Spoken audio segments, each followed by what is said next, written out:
Saya mewakili pemerintah atas perintah Bapak Presiden kepada saya untuk bertemu langsung dengan tokoh-tokoh masyarakat, dan saya langsung lakukan datang ke Rempang dan kami berdiskusi dan mencari solusi yang terbaik.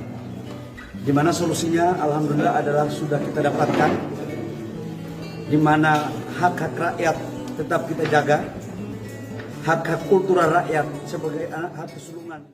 Warga nggak dikasih ngomong. Untuk apa? Untuk apa bertemu menteri kalau kita nggak bisa ngomong? Ini kan ada solusi baik. Solusi baik. Ini kampung kami. Sembulang kampung kami.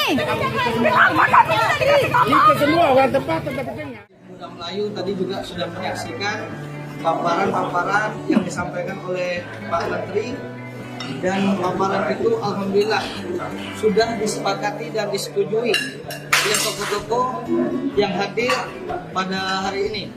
Nah, untuk itu kami sebagai anak muda Aliansi Muda Melayu, apa kata orang tua kami baik, kami ikut baik. Apa kata orang tua kami tidak baik, kami juga akan melakukan yang tidak baik.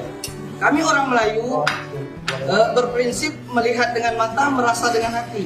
Apa yang kami lihat itulah yang kami rasakan. Jadi hari ini kami melihat proses paparan secara jelas, maka itu kami juga sudah merasa tenang. Tidak ada pemaksaan bagi Pak Menteri ke kami. Karena itu sudah kesepakatan bersama, maka kami tetap akan mensupport investasi ini. Sekarang kalau masih ada orang yang mengadu-adu, kita masih mau nggak ikut-ikut?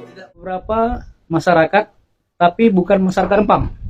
Yang paling lucu lagi, sosialisasi yang di kantor camat ini, bahkan pegawai-pegawai mereka yang disuruh pakaian bebas, kami tidak hadir. Itu kan sangat lucu. Ada apa seperti itu?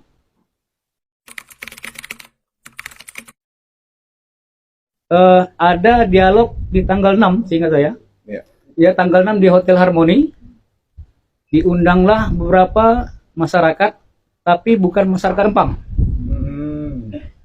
Nah, dari dialog itu boleh dikatakan mungkin didapatkan hasil untuk perkiraan saya hanya untuk dokumen mereka.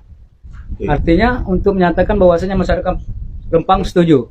Padahal kami tidak ada yang hadir. Itu iming-imingnya saja. Itu tadi saya bilang sosialisasinya sepihak. Mereka habis sosialisasi mengatakan kami setuju. Padahal kami tidak ada hadir. Tidak ada jawaban setuju. Nah, inilah yang paling fatal. Sehingga langkah mereka sesuai dengan buku Saku Rempang itu tadi. Timbullah gejolak-gejolak daripada kami. Kenapa? Karena kami tidak bisa mengadu lewat jalur pemerintah, baik lurah, camat, apalagi wali kota.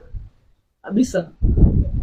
Bahkan mereka memasang orang-orang yang di dalam pemerintah untuk merayu masyarakat setuju.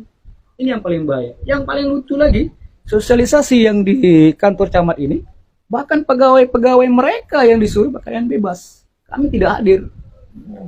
Itu kan sangat lucu. Ada apa seperti itu? Artinya kami lebih dulu ada di sini ketimbang BP Batam. Ya.